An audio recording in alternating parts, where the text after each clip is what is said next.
नमस्कार। प्रस्तुत है आज का चिंतन।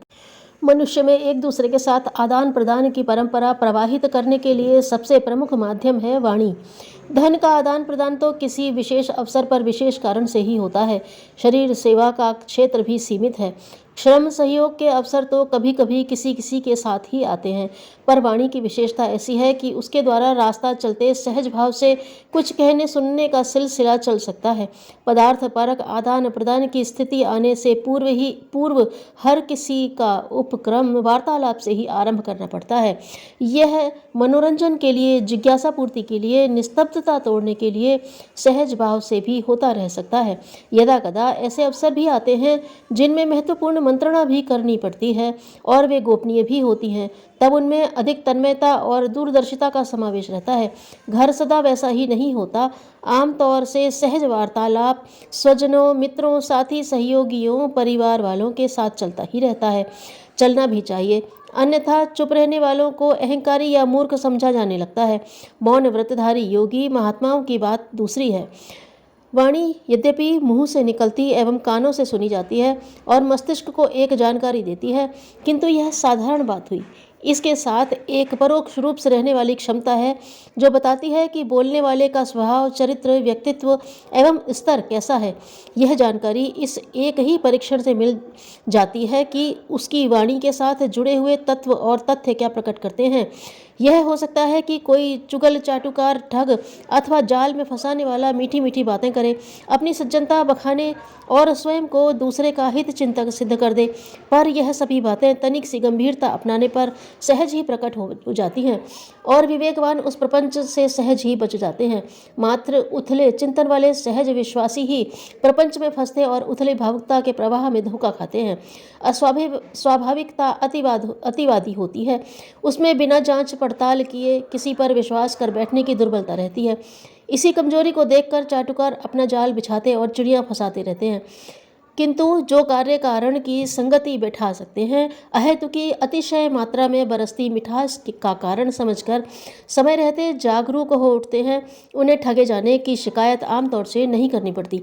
जब धूर्तों की कपट प्रक्रिया वाणी की मिठास में सफल हो जाती है तो कोई कारण नहीं कि भावना, आस्था और निष्ठा के साथ घुली हुई वाणी अपनी स्थिर एवं उपयोगी प्रभाव न दिखा सके।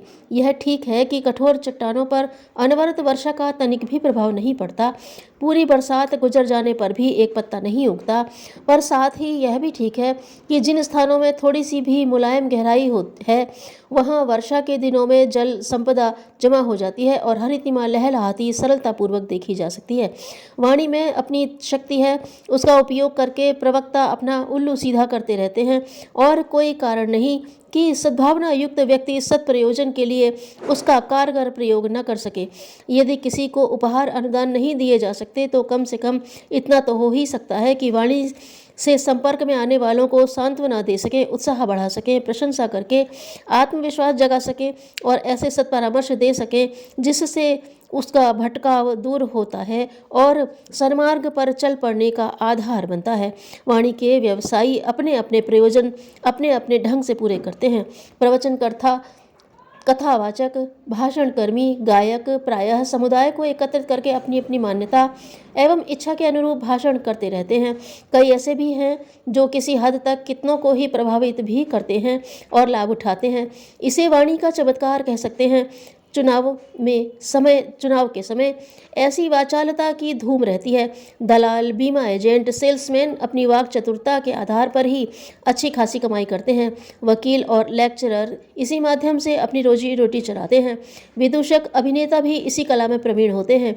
गायकों के पास तो वाणी ही सबसे बड़ी संपदा है। वे उसी के आधार पर लोगों का मन मोहते और अपनी छाप छोड़ते हैं। दूसरों को प्रभावित करने और वापस उसकी उपयोगी प्रतिक्रिया लौटाने की जैसी सरल और बिना खर्च की क्षमता वाणी में है, वैसी किसी और में नहीं है। कटु वचन दूसरों को चोट पहुंचाते हैं, उन्हें आहत और रुष्ट करते हैं। अपमान किसी से सहन नहीं होता।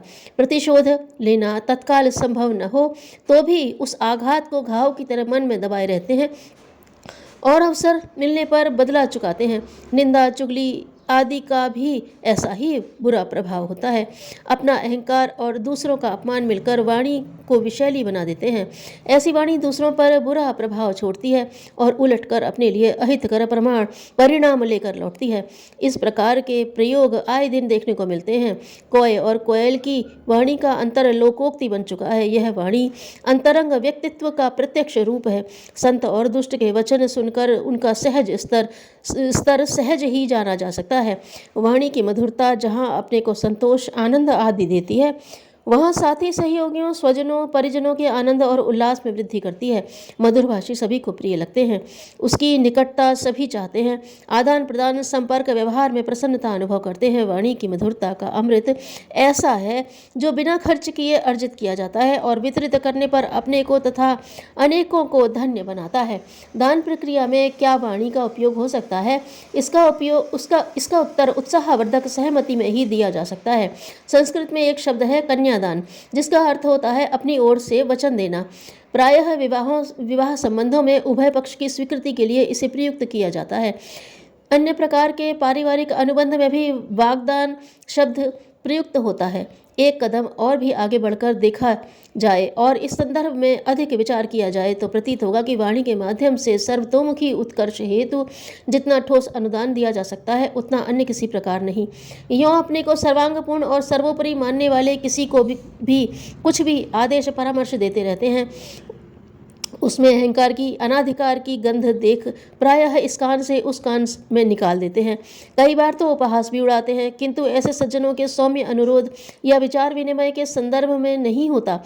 कहा जा चुका है कि व्यक्तित्व के स्तर की अभिव्यक्ति वाणी के साथ जुड़ी होती है, वहीं अपना प्रभाव छोड़ती है। शब्द विन्यास प्रायः काम नहीं आता। लच्छेदार बातों के पीछे छिपे उद्देश्य को लोग सहज ही ताड़ जाते हैं।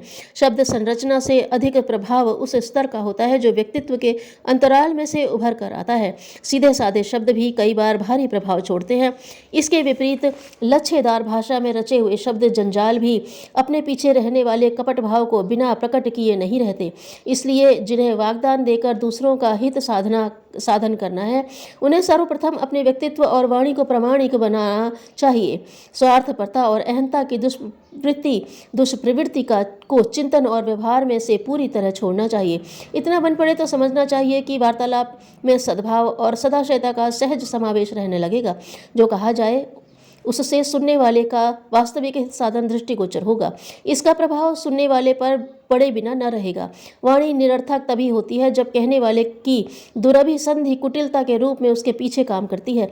यह विष घुला होने पर अविश्वास, संदेह और छद्म जुड़ा रहने से सुनने वाले का अंतराल चौकन्ना हो जाता है और परामर्श को मानने के बजाय उपेक्षा भाव भी आरंभ कर देता है।